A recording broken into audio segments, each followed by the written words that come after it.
ඔයාට මතකද පහුගිය දවසක අපි පෝස්ට් එකක් දැම්මා දානයක් දෙන්න සුදුසු තැනක් ගැන කියන්න කියලා. ඔන්න ඒ සඳහා අපි තෝරගත්ත තැන තමයි කොලකනාවාඩියේ තියෙන භික්ෂු හා වැඩිහිටි ගිලන් මධ්‍යස්ථානය. මෙහි ගිලන්නෝ ස්වාමීන් වහන්සේලා 4 නමක් සහ ගිලන්නෝ වැඩිහිටියන් 4 දෙනෙක් ඉන්නවා. මේ තැන තියෙන්නේ කොලකනාවාඩියේ වැවට මුහුණලා.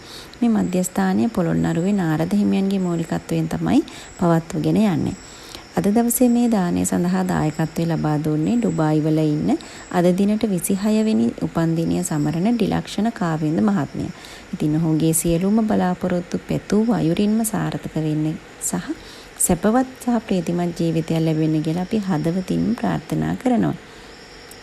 මේ මධ්‍යස්ථානයේ ඉන්න පිරිසට තියෙන ලොකුම අඩුපාඩුව තමයි ප්‍රමාණවත් තරම් දාන වේල් නොලැබීම.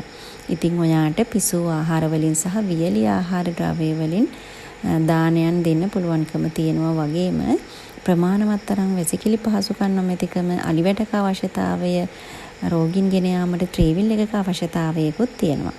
ඉතින් මේ සඳහා පින් කැමති ඔයාටත් දායක වෙන්න පුළුවන්.